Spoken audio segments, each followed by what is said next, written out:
নমস্কাৰ বন্ধুসকল PS poultry ফাৰ্মিংলৈ আপোনালোক সকলোকে স্বাগতম জনাইছোঁ।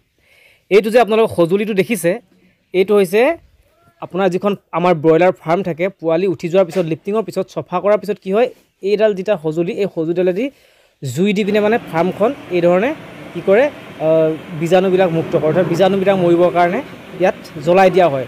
হুমি থাকিব পাৰে বিভিন্ন ধৰণৰ বীজাণু থাকিব পাৰে এইবিলাক জ্বলাই দিয়া হয় তাৰপিছত ইয়াত চূণ মাৰিব পৰা যায়। গতিকে এই ধৰণে যে আমি জ্বলাই দিওঁ ফাৰ্মখনৰ মজিয়াখন তেনেহ'লে বীজাণুবিলাক ধুনীয়াকৈ ধ্বংস হৈ যাব।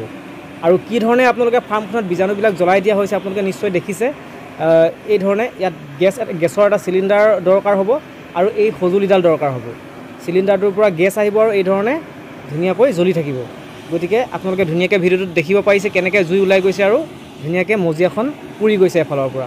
আৰু এনেদৰে আপোনাৰ ফাৰ্মখন যিমানেই ডাঙৰ নহওক বা যিমানেই দীঘল নহওক ফাৰ্মখনৰ গোটেই মজিয়াখন ধুনীয়াকৈ জ্বলাই পিনে কি কৰিব বীজাণুমুক্ত কৰি দিব। গতিকে এই ধৰণে জ্বলাই থকা হৈছে।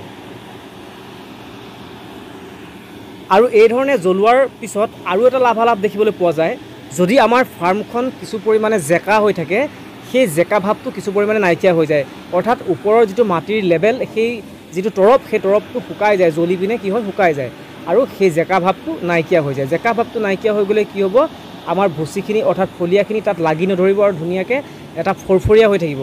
গতিকে এইটো এটা ভাল আমাৰ লাভ। এইখিনি কৰাৰ পিছতেই যেতিয়া বৰ্ডিং বনোৱা হ'ব সেই ব্ৰুডিঙৰ ভিতৰত এটা গেছ জ্বলোৱা হ'ব এটা মানে মেডিচাইন থাকে আৰু এটা সৰু টেমাৰ দৰে এটা বস্তু থাকে আপোনালোকক মই ইয়াৰ পিছৰ পৰ্যায়ত দেখুৱাম ভিডিঅ'টো কেনেকৈ কি কৰে। তো সেই টেমাটো জুই লগাই দিয়া হয় আৰু জুই লগাই দিয়াৰ ভিতৰত বৰ্ডিঙৰ ভিতৰত সম্পূৰ্ণভাৱে ধোঁৱা হৈ থাকে। তাত আপুনি বা মই সোমাই থাকিব নোৱাৰোঁ কিয়নো সোমাই থাকিলে আমাৰ চকুবিলাক পুৰিব যিহেতু এটা গেছ হয় আৰু সেই গেছটোতে বীজাণুবিলাক বৰ্ডিঙৰ ভিতৰত যিবিলাক বীজাণু আছে সকলোবিলাক মৰি থাকে। সেয়েহে মানে তেনেকুৱা এটা গেছ জ্বলোৱা হয়। গতিকে সেই ভিডিঅ'টো আপোনালোকক ইয়াৰ পিছৰ পৰ্যায়ত আমি দেখুৱাবলৈ চেষ্টা কৰিম। ব্ৰইলাৰ ফাৰ্মিং অথবা পল্ট্ৰি ফাৰ্মিঙৰ লগত জড়িত বিভিন্ন ধৰণৰ ভিডিঅ' আপোনালোকে এই চেনেলটোতে পাই যাব।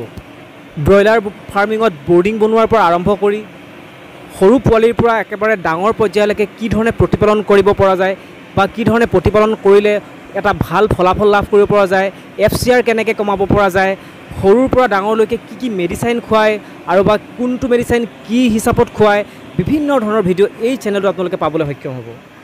ইয়াৰ উপৰি ব্ৰইলাৰ ফাৰ্মত ৰেকিং কৰা পদ্ধতি বা ৰেকিং মেচিনটো কেনেদৰে ব্যৱহাৰ কৰিব পৰা যায় বা ৰেকিং মেচিনটো কি ধৰণে বনাইছোঁ মই এই সকলোবিলাক ভিডিঅ' আপোনালোকে এই চেনেলটোত পাব। গতিকে এনেবোৰ ভিডিঅ' যদি আপোনালোকে আগলৈ পাই থাকিব বিচাৰে তেনে মোৰ চেনেলটো ছাবস্ক্ৰাইব কৰি দিব আৰু কাষতে থকা বেল আইকনটো প্ৰেছ কৰি দিব। তেতিয়াহে মোৰ আহি থকা নতুন নতুন ভিডিঅ'বিলাক আপোনালোকে পাই থাকিবলৈ সক্ষম হ'ব। আৰু এই ভিডিঅ'টোত আপোনালোকে নিশ্চয় এটা লাইক মাৰি থৈ যাব বুলি মোৰ আশা থাকিল। আপোনালোকৰ এটা লাইকে মোৰ ভৱিষ্যতে অনাগত দিনত আৰু ইয়াতকৈ ভাল ভাল ভিডিঅ' বনাবৰ কাৰণে মোৰ অনুপ্ৰেৰণা যোগায়। গতিকে আপোনালোকে যদি ভিডিঅ'টো চাই এটা লাইক কিন্তু নিশ্চয় মাৰি থৈ যাব। গতিকে ভিডিঅ'টো বেছি দীঘল নকৰোঁ। ধন্যবাদ।